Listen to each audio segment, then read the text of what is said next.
Hello, good morning everyone. कैसे हैं? आज हम लोग प्रॉफिट लॉस का 11वां वीडियो पढ़ेंगे, पार्ट पढ़ेंगे, मतलब 11वां पार्ट पढ़ेंगे। और 11वें पार्ट में बहुत इंपॉर्टेंट क्वेश्चन मैं लेकर आया हूं, और उस क्वेश्चन के माध्यम से क्या कंसेप्ट बनता है, उस कंसेप्ट के बारे में मतलब विशेष रूप से हम लोग जानकारी करेंगे, ठीक है ना।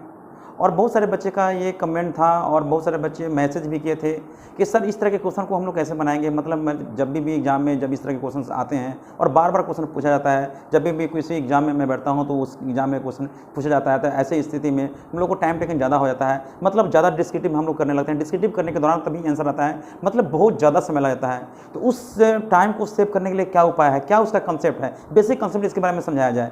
तो क्वेश्चन व्हाट्सएप पर मेरे किए थे, उस क्वेश्चन को मैं यहाँ पे लिखा हूँ आपके सामने में, यानी स्क्रीन पर है। कहता है एक दुकानदार ने 45 रुपये प्रति किलोग्राम की दर से 45 रुपये प्रति किलोग्राम की दर से 30 केजी गेहूं खरीदा और कुल मात्रा का 40% उसने 50 रुपये प्रति किलोग्राम की दर से बेच दिया, और कुल 25% लाभ पाने के लिए उससे शेष मात्रा प्रति किलो लगभग किस कीमत पर बेचनी चाहिए, किस कीमत पर बेचनी चाहिए। क्या जबरदस्त क्वेश्चन है, बहुत अच्छा क्वेश्चन दिया हुआ है। इस क्वेश्चन को बनाने का बहुत सरल तरीका है, मैं आपको इसके बारे में मैं बताऊंगा। कहता है क्वेश्चन में, कहता है, थोड़ा ध्यान से देखेंगे इसको, कि एक दुकानदार ने 45 रुपये प्रति किलोग्राम की दर से 30 केजी गेहूं खरीदा, कुल मात्रा का 40% 50 रुपये प्रति किलो की दर से बेचा, कुल 25% लाभ पाने के लिए उसे शेष मात्रा प्रति किलोग्राम लगभग किस दर से बेचनी चाहिए, क्या लाजवाब क्वेश्चन दिया हुआ है। और इस तरह के क्वेश्चन मैंने बहुत लाया। जैसे ही बच्चे लोग इस तरह के क्वेश्चन पूछना शुरू किए तो मतलब है कि इसमें टाइम टेकिंग ज़्यादा होता है। उसका बेसिक कंसेप्ट क्या है, उन सब कंसेप्ट के बारे में मैं जानकारी मैं दूंगा आप लोग को। मतलब वीडियो में शुरू से अंत तक देखने का काम करेंगे, और इस पर आधारित बहुत सारा क्वेश्चन मैं लेकर आया हूँ, ठीक है ना। करीब करीब 5-6 क्वेश्चन होंगे, इस लैंग्वेज में रहेंगे, कुछ दूसरे लैंग्वेज में रहेंगे। उस लैंग्वेज को हम लोग किस तरह से बनाना है, सारी बातों पर हम लोग विशेष रूप से चर्चा करेंगे। तो सबसे पहले यहाँ पे हम लोग क्या करेंगे कि एक दुकानदार 45 रुपये प्रति किलोग्राम की दर से 30 केजी गेहूं खरीदा। 30 केजी का 40% भाग, तो 40% भाग को 50 रुपए की दर से, यानी 40% भाग को 50 रुपए की दर से, 50 रुपए की दर से बच गया 60% भाग को किस दर से, वाट मैंने लिख दिया, वाट लिख दिया, मुझे मालूम नहीं है। 40% का मतलब होता है बाबू 2 यूनिट्स, 60% का मतलब होता है 20 तिहाई 60, 3 यूनिट्स के बराबर हो गया। जब हम 45 रुपये प्रति किलोग्राम की दर से अगर हम खरीदते हैं और टोटल पर मुझे 25% का लाभ हो, तो 45 का 25% लाभ का मतलब होता है जिस वस्तु को मैंने 45 रुपये की दर से मैंने खरीदा था वो सीपी हुआ, मतलब अपने आप में 100% हुआ। उसको मैंने क्या किया, 25% लाभ पर बेच दिया, मतलब इसका सेलिंग प्राइस 125 हो गया। 125/100 का मतलब हो गया 5/4। ये क्या हुआ, एसपी हो गया। अब कै चौका 45, सवा 11 चौका 45, सवा 11 25 सवा 56 रुपये 25 पैसे प्रति रुपए की दर से selling price, common selling price हो गया। कॉमन सेलिंग प्राइस का मतलब होता है यहां पे यानी 56 रुपया 25 पैसा मैं लिख दूंगा। ये भी सेलिंग प्राइस है, ये भी सेलिंग प्राइस है, यहां पे भी सेलिंग प्राइस होनी चाहिए। और यहां पे प्राइस से क्या निकलेगा, ये क्या है, प्राइस से क्या निकलेगा, प्राइस से आर्टिकल निकलेगा। आर्टिकल का मतलब 40% का मतलब है 2 यूनिट्स, 20 दूनी 40, 20 तिहाई 60, ये हो गया। अब इसको एलिगेशन का हम लोग इस्तेमाल कर देंगे। मतलब ये हुआ, जनाब थोड़ा ध्यान देंगे तो आप आसानी से इस पर आप कमान कर सकते हैं। ये एलिगेशन करेंगे तो यहाँ पे मैंने लिख दिया कितना, 3 यूनिट्स लिख दिया, यानी यहाँ पे 3 यूनिट्स लिख दिया। अब थोड़ा ध्यान देने की जरूरत है। 50 रुपया 56 रुपया 25 पैसा का अंतर हो जाएगा 6 रुपया 25 पैसा, यानी 2 यूनिट्स 6 रुपया 25 पैसा है, यानी 2 यूनिट्स नहीं है, 3 यूनिट्स, 3 यूनिट्स 6 रुपया 25 पैसा है, तो 2 यूनिट्स किसके बराबर होगा, यानी 6 दूनी 12 सार है, 12 बटा क्या कर देंगे, 3 कर देंगे। 3 चौके 12, 3 इकाई 3, 3 चौके 12, 3 इकाई 3 और 3 चौक 18, यानी 4.16 के बराबर हो जाएगा। मतलब है कि जब 3 यूनिट्स 6.25 के बराबर है, तो 2 यूनिट्स आएगा 4 रुपया 16 पैसा के बराबर। जब एलिगेशन का मतलब होता है ठीक तो उल्टा करेंगे, अपोजिट करेंगे। जब इसमें से ई घट गया है तो इसमें से ई घटने पर इतना होना चाहिए। तो यानी कि कितना में से 56 रुपया 25 पैसा घटाएंगे कि 4 रुपया 16 पैसा होगा। इसका मतलब है इसमें 4 रुपया जोड़ देंगे, यानी लगभग 60 पैसे, 60 रुपया लगभग में ये क्या आएगा, अप्रोक्स में आ जाएगा। क्या आएगा, अप्रोक्स में इसका मान आ जाएगा 60 रुपये प्रति किलो की दर से, यानी 60 रुपये कुछ पैसा होगा। यहां पे कहता है लगभग में, कहता है लगभग में, कहता है आंसर निकालने के लिए। तो लगभग में कैसे होगा, लगभग में 60 रुपये की दर से शेष भाग को, यानी 60% मतलब किसको, यानी गेहूं को बेचना पड़ेगा। 60% गेहूं को 60 रुपये प्रति किलोग्राम दर से बेचने पर टोटल पर उसे 25% का लाभ होगा। अगर इसको हम डिस्क्रिप्टिव करें तो डिस्क्रिप्टिव में टाइम टेकन क्या होगा, बहुत ही ज्यादा होगा। आप डिस्क्रिप्टिव बिल्कुल करने का काम नहीं करेंगे, उससे ज्यादा समय होगा। ऐसा नहीं है कि आपको डिस्क्रिप्टिव नहीं आता है, डिस्क्रिप्टिव आता है, लेकिन मैं डिस्क्रिप्टिव यहां पे सोल्व कर नहीं बताऊंगा, क्योंकि आप डिस्क्रिप्टिव कर सकते हैं, ठीक है ना, क्योंकि समय ज्यादा लग जाएगा। इसलिए मैं आपको मैं ये सजेस्ट मैं करूंगा कि प्लीज इस मतलब इसको मेथड को देखेंगे, इस कंसेप्ट को बारीकी से देखेंगे और इसको समझने की कोशिश करेंगे। अगर जिस तरह की आपको परेशानी होगा उस तरह से मुझे कमेंट भी करेंगे, तो उस कमेंट को मैं करके मैं उसको अच्छी तरह से क्या फिर से मैं समझाने की कोशिश करूंगा, ताकि आपको पूरी तरह से कांसेप्ट क्लियर हो जाए। चलते हैं हम लोग दूसरे क्वेश्चन की तरफ। इसी तरह से क्वेश्चन आएगा, दूसरा क्वेश्चन, वो क्वेश्चन किस तरह का आएगा वो देखते हैं। मतलब हो सकता है कि लैंग्वेज चेंज हो जाए, तो फिर भी हम लोगों को कोई दिक्कत नहीं होनी चाहिए, कोई परेशानी नहीं होनी चाहिए। सारे बच्चों को समझ में आ गया। 2-3 क्वेश्चन मैं बता देता हूं, मतलब इस पर आधारित है। कभी कभी लैंग्वेज चेंज भी रहेगा तो कोई फर्क नहीं पड़ेगा, फिर भी आप कोशिश करेंगे समझने का, समझ जाएंगे। कब समझ में आएगा, जब आप शुरू से वीडियो देख रहे हैं और एक एक स्टेप को आप देखने के काम कर रहे हैं, तो आपको किसी भी तरह की परेशानी नहीं होगा और नहीं कभी हो सकता है। जैसे एक क्वेश्चन में मतलब है, तो मेरे पास तो है, याद तो नहीं है, लेकिन मैं किसी बुक से मैं हेल्प लूंगा, ठीक है ना। जैसे क्वेश्चन दिया हुआ है कि एक दुकानदार, यहां पे मैं लिख रहा हूं, एक दुकानदार 1/3 सामानों को 1/3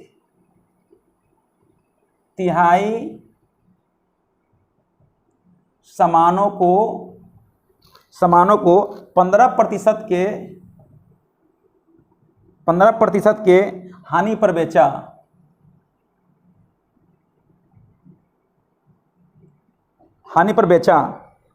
शेष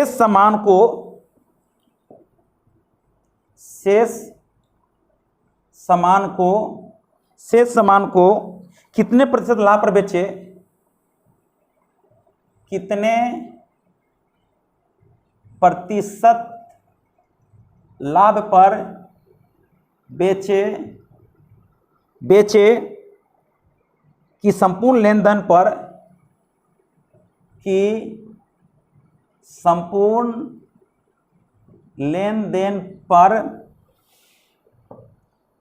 देन पर कितने प्रतिशत का लाभ होना चाहिए, 10% का लाभ हो सके, 10% का लाभ हो सके। चलिए यहां पे टोटल क्रयमूल्य कितना है वो नहीं मालूम है, क्रयमूल्य को कुछ ना कुछ आपको मानना पड़ेगा, मानेंगे तो फिर टाइम टेकन ज्यादा होगा, इसलिए उस तरह के हम लोग काम नहीं करेंगे। अभी जस्ट मैंने बताया कि एक दुकानदार 1/3 सामान को 15% की हानि पर बेचा, 1/3 यानी 3 भाग में, टोटल भाग को लिया जाए, टोटल पार्ट मैंने लिख दिया, टोटल पार्ट को मैंने ले लिया, 3 भाग लिया। 3 भाग में पहले एक भाग वस्तु को क्या किया, 15% के हानि पर बेच दिया। हानि का मतलब माइनस, शेष को यानी मतलब है यहां पे कुछ हो गया, कुछ का मतलब 1 भाग, शेष यहां पे लिखूंगा, यहां पे मैं क्या लिखूंगा, शेष। यहां पे मैंने लिख दिया कितना, शेष। तो माने 3 भाग में से 1 भाग निकल गया, अभी भी 2 भाग बाकी है। 2 भाग को कितने प्रतिशत लाभ पर बेचे, कि टोटल सौदे में उसे कितने प्रतिशत का लाभ हो, 10% का लाभ हो। लाभ का मतलब प्लस। अब बताइए, ये है माइनस में हानि हुआ, ये है प्लस लाभ में, इस दोनों के बीच का अंतर कहेगा, तो अंतर का मतलब ये ज्यादा है कम है, तो ज्यादा में से कम घटाएंगे तो ऑलरेडी माइनस प्लस है, यानी 25 और 15 क्या हो गया, 25 नहीं, सॉरी 10 15 कितना होगा, 25। इसका मतलब है कि एकदम क्लियर हो चुका है कि आपका 2 यूनिट्स हो गया कितने के बराबर, 25 के बराबर। तो 1 यूनिट 12.5 के बराबर, 1 यूनिट 12.5 के बराबर। जब इसमें से ये घट गया तो इसमें से ये घटेगा, तो 12.5 जोड़ देंगे तो 22.5% का लाभ होगा। यानी कि 3 भाग वस्तु में से 1 भाग को 15% हानि पर बेचा और शेष को कितने प्रतिशत लाभ पर बेचे, कि टोटल सौदे में उसको हानि, मतलब यह कुछ भाग में हानि हो रहा है, हानि के बजाय उसको लाभ होने के लिए शेष भाग को ज्यादा प्रॉफिट में बेचना पड़ेगा। क्या कि पहले वाला पार्ट के लिए लॉस हो रहा है और बाद वाला पार्ट के लिए ज्यादा से ज्यादा लाभ होगा, तभी तो टोटल पर उसको प्रॉफिट होगा। तो ऐसी स्थिति में कहता है शेष भाग को कितने % लाभ पर बेचेगा, तो शेष वस्तु को 22.5% को लाभ पर बेचेगा। यानी शेष भाग को 22.5% के लाभ पर बेचेगा। चलिए, शेष बेचेगा, चलिए वही हुआ। तो इसका मतलब है कि आप बिल्कुल आसानी से इस तरह के भी क्वेश्चन को हम लोग निकाल सकते हैं। यहाँ पे कुछ मानने की कोई जरूरत नहीं है, कोई झंझटे नहीं है। चलते हैं अगला क्वेश्चन देखते हैं। क्वेश्चन को समझने के लिए आप बार बार इसको पढ़ेंगे, क्वेश्चन का फॉर्म क्या कहता है और किस तरह से क्वेश्चन दिया हुआ है, हम लोग करते क्या है, इन सारे बिंदुओं पर आप विशेष रूप से ध्यान देंगे तो बहुत बढ़िया से आसानी से क्वेश्चन को आप मतलब बना सकते हैं, अच्छा परफॉर्म कर सकते हैं। जैसे एक और क्वेश्चन मैं देता हूं, जैसे एक दुकानदार ने, बहुत अच्छा क्वेश्चन दिया हुआ है, लिखेंगे आप लोग। एक दुकानदार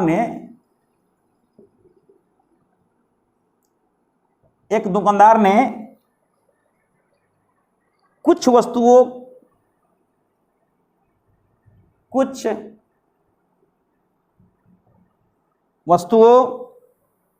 का खरीद मूल्य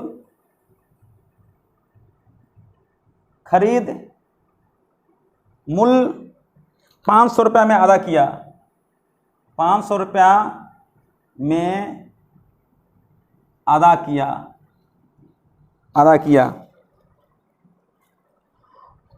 तथा इनका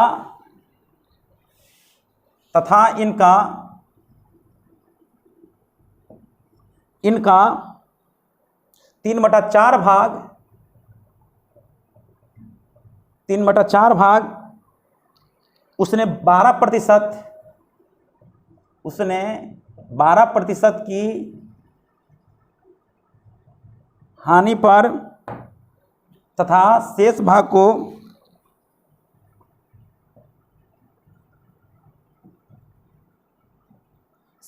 को 8% लाभ पर बेच दिया। शेष भाग को 8% लाभ पर बेच दिया। पूरे सौदे में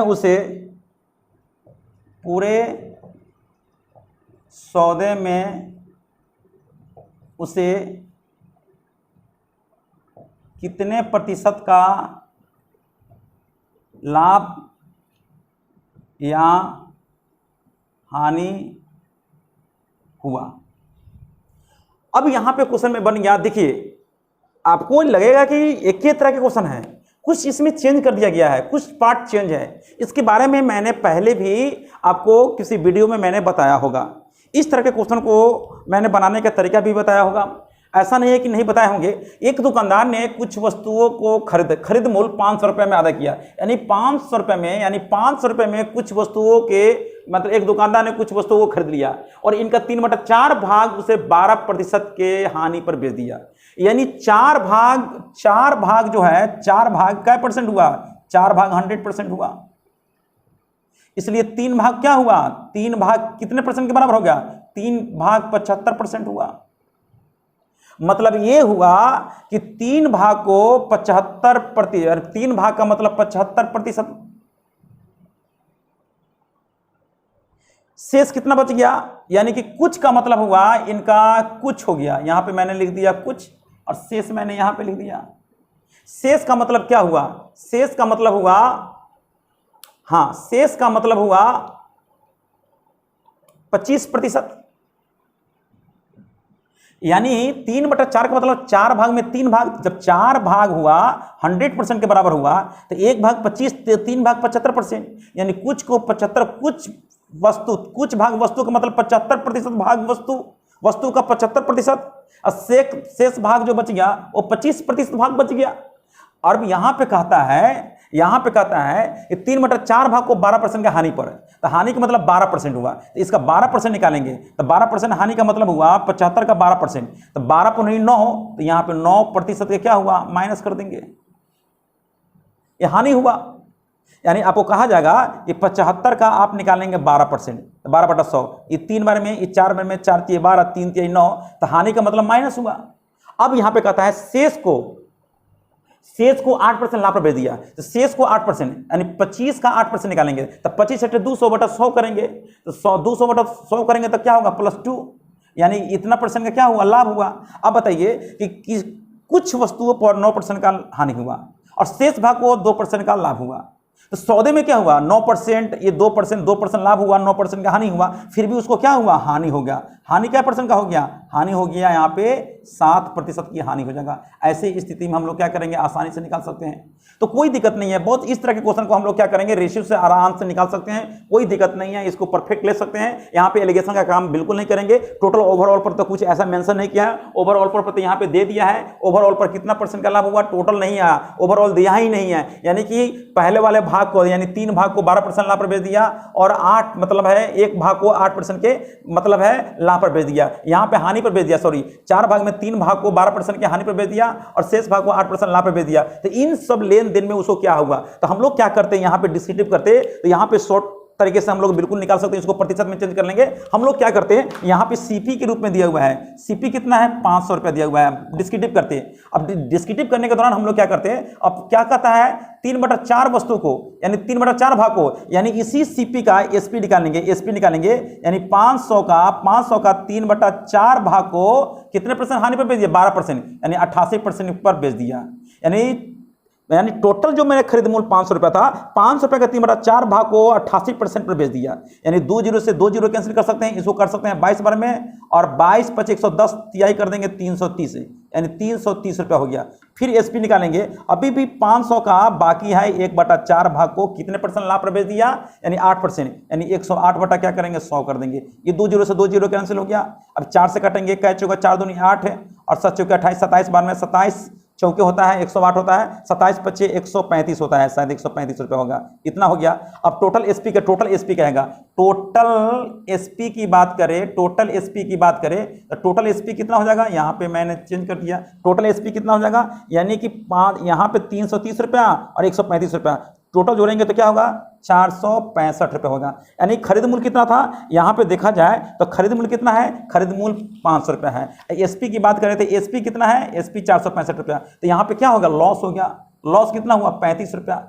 अब प्रतिशत निकाला जाए तो 500 से लॉस होगा, गुने 100 करेंगे तो कट गया, 7 × 5 = 35, यानी 7% का क्या हो गया, लॉस हो जाएगा। तो यहाँ पे टाइम टेकन क्या होगा, ज़्यादा होगा। हम लोग क्या करेंगे, इस तरह से रेशियो से भी हम लोग बना सकते हैं। एक बार मैंने चर्चा किया था, किसी वीडियो में मैंने चर्चा किया था, उस वीडियो को पार्ट को आप देख लेंगे, प्रॉफिट लॉस का कोई ना कोई पार्ट में मैंने बताया था, उस पार्ट को आप ठीक से दिलचस्पी के साथ देखे होंगे तो निश्चित तौर पर समझ में आया होगा। कोई बात नहीं है, अगर मान लेते कि भूल भी गए होंगे तो फिर भी मैंने याद दिला दिया कि भाई इस तरह के क्वेश्चन को हम लोग इस तरह से बना सकते हैं। यहाँ पे एलिगेशन का हम लोग बिल्कुल नहीं काम करेंगे। अगर हम लोग यहाँ पे टोटल सीपी दिया हुआ है तो वहाँ पे टोटल एसपी निकाल करके भी बना सकते हैं, तो यहाँ पे लॉन्ग प्रोसेस होगा, उस प्रोसेस से बिल्कुल बनाने का काम नहीं करेंगे, ठीक है ना। आपको समझ में आ गया होगा, कोई दिक्कत नहीं है। अब बार बार वीडियो को देखेंगे, शुरू से अंत तक देखने का काम करेंगे तो निश्चित तौर पर आपको बढ़िया कंसेप्ट हो जाएगा और आसानी से आप क्वेश्चन को निकाल सकते हैं। जैसे अगला क्वेश्चन देखते हैं, अगला क्वेश्चन देखते हैं, किसी बुक के माध्यम हेल्प से लेना पड़ेगा क्योंकि डिजिटल तो व्यवस्था है नहीं मेरे पास कि मैं उस तरह से मैं आपको बताऊंगा। चलिए, मदन शर्मा ने, एक क्वेश्चन मैं लिखा रहा हूं, आप लिखेंगे, मदन शर्मा ने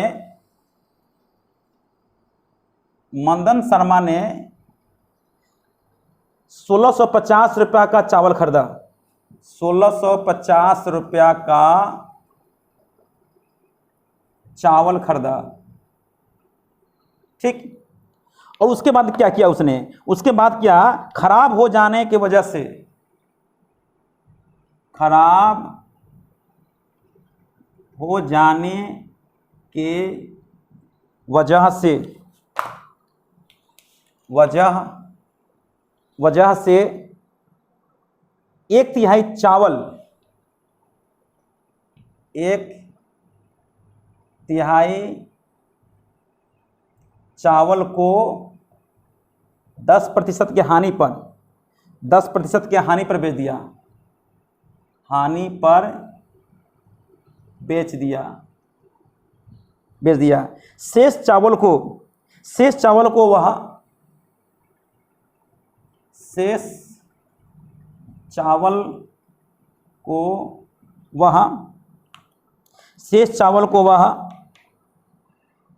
वह कितने प्रतिशत लाभ पर बेचे, कितने प्रतिशत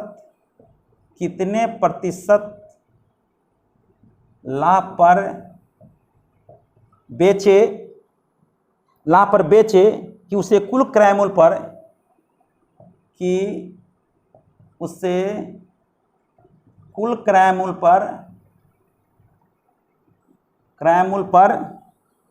20% का लाभ हो, 20% का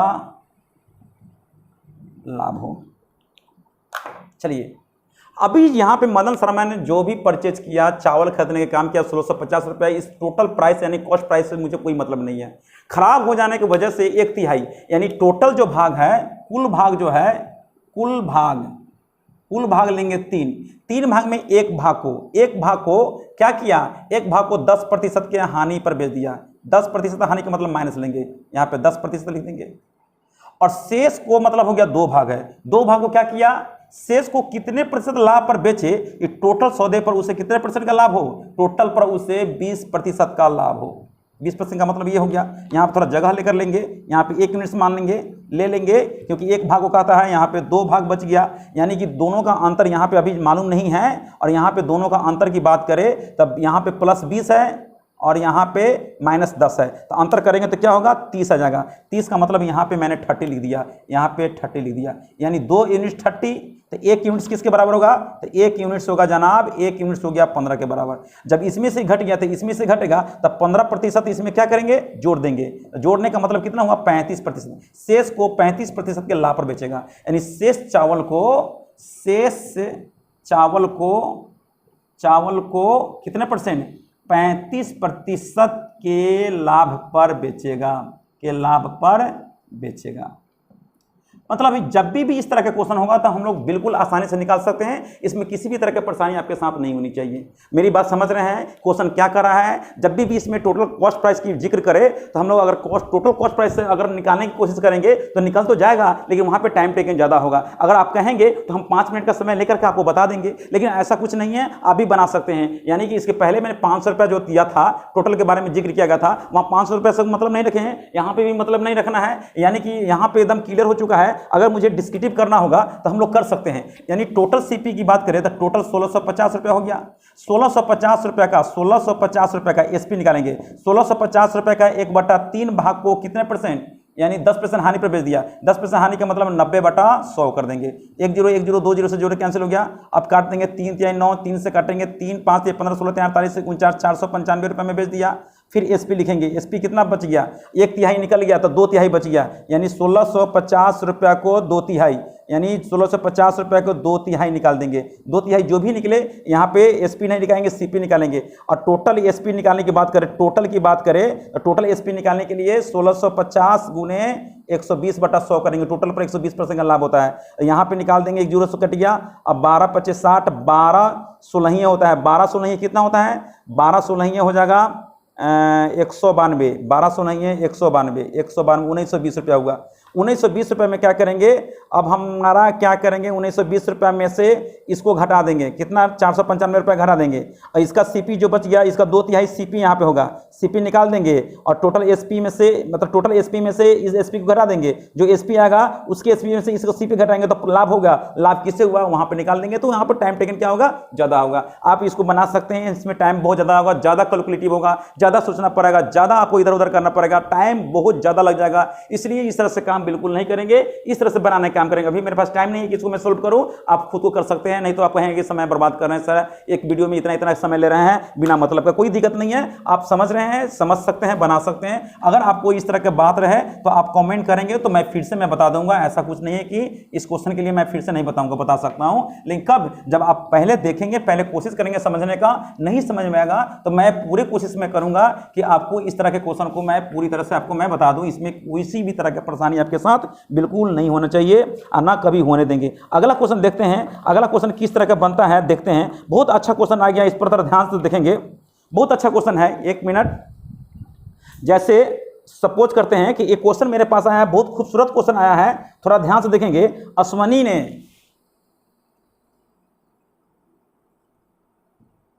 ने 6 भैंस तथा 4 गाय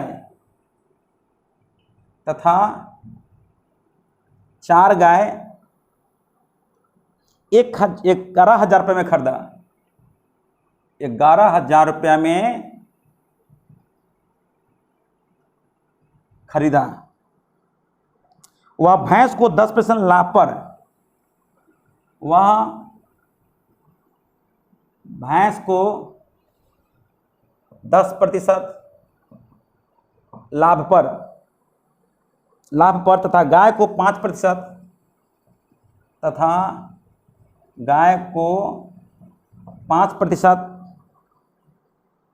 हानि पर बेचा।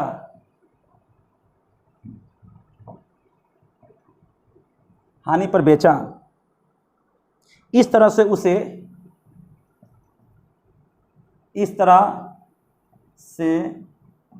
उसे 800 रुपये का लाभ हुआ।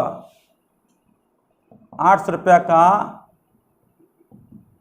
लाभ हुआ तो 2 गाय तथा 1 भैंस, तो 2 गाय तथा 1 भैंस का कुल क्रय मूल्य निकाले। देखिए बहुत सिंपल क्वेश्चन है। अश्वनी ने 6 भैंस तथा 4 गाय को 11,000 रुपये में खरीद लिया। वह भैंस को 10% लाभ पर, तो यहाँ पे भैंस लिख देंगे। कै गो भैंस है? 6 गो भैंस है। गाय कितने हैं? तो गाय की संख्या यहाँ पे कितना है? 4 गाय है, यहाँ पे ले लेंगे। भैंस को क्या किया उन्होंने? 10% के लाभ पर बेच दिया। गाय को 5% के हानि पर बेच दिया। टोटल खरीद मूल्य की बात करें तो टोटल खरीद मूल्य मेरा 11,000 रुपया है। तो 11,000 रुपया गाय और भैंस मिलाकर खरीदा और टोटल पर उसे 800 रुपया का लाभ हुआ। तो कुल लाभ की बात करें, प्रतिशत में की बात करें, यहाँ पे प्रतिशत लाभ की बात करें तो गुने 100 कर देंगे। 2 0 से 2 0, 1 0 से 1 0, मतलब ये हुआ 80/11% का लाभ हुआ। लाभ की बात करें। अब बताइए ये ज़्यादा है, एलिगेशन हम यहाँ पे कर देंगे, क्योंकि शॉर्टकट मुझे बताना पड़ रहा है, टाइम भी बहुत कम है। तो यहाँ प्रतिशत से क्या निकलेगा? यहाँ पे प्राइस निकलेगा। तो प्राइस की बात करें तो यहाँ माइनस में है, ये प्लस में, तो 11 × 55 इसमें जोड़ देंगे। 55 का मतलब 8 × 5 = 13, मतलब 135/11 हो जाएगा। अब रेशियो में आ जाएगा। अब 11 × 110 से इसमें से ही घट गया तो इसमें से ही घटेगा। 110 का मतलब हो जाएगा, यहाँ पे ध्यान से देखेंगे, 110 में से 80 घटाएंगे तो कितना होगा? मतलब हो जाएगा 30 बटा क्या करेंगे? 11 करेंगे। 11 से 11 कैंसिल, 15 से काटेंगे, 15 दूना, अब 15 से 15 ना हुआ, 9 अनुपात कितना हो गया? 2। यानी कि इसका मतलब स्पष्ट हो गया कि टोटल भैंस पर टोटल खर्च किया गया 9 अनुपात में, गाय पर खर्च किया गया था 2, तो 9 2 11, तो 11 अनुपात है, तभी तो 11,000 रुपया है। 1 अनुपात 1,000 रुपया, इसलिए 9 अनुपात 9,000 रुपया। इसका मतलब है कि इसका टोटल कॉस्ट प्राइस कितना हो गया? 9,000 रुपया। ऐसा कितना हो जाएगा? 2,000 रुपया हुआ। इसका मतलब है कि 6 भैंस का दाम 9,000 रुपया हुआ। जब 6 भैंस का दाम 9,000 रुपया है तो एक भैंस का दाम कितना हुआ? तो एक भैंस का 6 भैंस का सीपी कितना है? 9,000 रुपया। तो एक भैंस का कितना हो जाएगा? 1,500 रुपया। कितना भैंस है? यहाँ पे 2 गाय 1 भैंस है। अच्छा बताइए, यहाँ पे 4 गाय का दाम 2,000 रुपया है। 4 गाय का दाम 2,000 रुपया, तो एक गाय का दाम कितना हो गया? तो एक गाय का दाम हो गया 500 रुपया। तो 2 गाय का दाम 1,000 रुपया। तो 2 गाय अब प्लस 1 भैंस, तो 2 गाय का दाम कितना हो गया? जब 4 गाय का दाम 2000 रुपया तो 2 गाय का दाम 1000 रुपया, और 1 भैंस यानी कि 6 भैंस का दाम 9000 रुपया है, तो 1 भैंस का दाम 1500 रुपया, तो टोटल हो गया 2500 रुपया। 2500 रुपया टोटल मूल हो जाएगा। अगर हम इसको एक्स वाई मान के काम करते हैं तो वहां पे टाइम टेकन क्या होगा? ज़्यादा होगा। जब भी इस तरह के केसेस होगा तो हम लोग इस तरह से बना सकते हैं, इसमें किसी तरह की परेशानी नहीं होगा। वीडियो को शुरू से अंत तक देखेंगे तो पूरी चीज़ आपको कॉन्सेप्ट क्लियर होगा। कभी लाइफ में, कभी जिंदगी में आपके साथ कोई परेशानी नहीं होगा। इसलिए आपसे मैं बार बार रिक्वेस्ट में कर रहा हूँ कि प्लीज़ जब भी वीडियो को देखें तो शुरू से अंत तक देखेंगे, और जिस तरह की परेशानी आपके साथ होता है तो उस तरह से परेशानी आप हमसे शेयर कर सकते हैं, वहाँ पे कमेंट कर सकते हैं कि सर मुझे इस तरह के क्वेश्चन में परेशानी होता है, या तो आप क्वेश्चन को आप मैसेज कर सकते हैं, मैसेज के माध्यम से हम तक पहुँचा सकते हैं, ताकि मैं क्वेश्चन को देख करके मैं आपको पूरी तरह से एक्सपांसन कर लूँ। अगर इसमें कोई डाउट हो, किसी तरह की परेशानी हो, तो आप कहें कि नहीं सर फिर से इसको बताने का काम करें, फिर से वीडियो बनाइए, मैं फिर से वीडियो बना दूंगा, लेकिन आपको भी राइट बनता है कि आप शुरू से अंत तक देखेंगे ताकि पूरे कंसेप्ट क्लियर हो जाए, ताकि दोबारा पूछने का नौबत भी बिल्कुल नहीं आए। टाइम को बिल्कुल बर्बाद ना करें, आप शुरू से अंत तक देखेंगे ताकि आपको एक तरह का कंसेप्ट हो जाए। मैं बहुत वीडियो में बनाऊंगा, ये मेरा 11वां वीडियो है, इसलिए छोटा छोटा मैं वीडियो बना करके प्रॉफिट लॉस को मैं चाहता हूं कि बहुत आपको स्टैंडर्ड तक मैं पहुंचा दूं, ताकि कोई भी एग्जाम में, किसी भी तरह के एग्जाम में, कोई भी क्वेश्चन में प्रॉफिट लॉस में किसी भी तरह की परेशानी आपके साथ नहीं होना चाहिए। नहीं होगा कब? जब आप शुरू से अंत तक देखने का काम करेंगे तब। यानी कि मैं बहुत वीडियो बनाऊंगा, छोटा छोटा पार्ट बना करके एक बहुत बड़ा पार्ट के फॉर्म में हो जाएगा। आप जब देखेंगे, आप मतलब पढ़ाई कर रहे हैं, कलम कॉपी लेकर के जितने भी क्वेश्चन करा रहे हैं उस क्वेश्चन को लिख लेंगे, तो आपका बहुत ज़्यादा मटेरियल हो जाएगा। उसका कभी भी एग्जाम दें तो उसको एक बार देख लेंगे। चाहे देखने का मतलब ये नहीं हुआ कि हाँ हम याद करके जाएंगे चाहे कुछ करेंगे, नहीं, अभी भी कंसेप्ट होगा, कभी भी कंसेप्ट होगा। चाहे आज से 50 साल बाद भी उम्र हो जाएगा, जितनी उम्र का 70 साल, 50 साल, 40 साल, जितनी भी उम्र के होंगे, फिर भी आपको कंसेप्ट रहेगा। उस कंसेप्ट के माध्यम से किसी भी बच्चों को बता सकते हैं, या तो अपने एग्जाम को फेस करते हुए आगे निकल सकते हैं, और ताकि आने वाले जनरेशन को भी आप उसको गाइडलाइन सही से कर सकते हैं। ठीक है ना? तो मैं फिर मिलता हूं नेक्स्ट वीडियो में, तब तक मेरे वीडियो का वेट करेंगे, लाइक करेंगे, सब्सक्राइब करेंगे और जरूर शेयर करेंगे। ठीक है ना?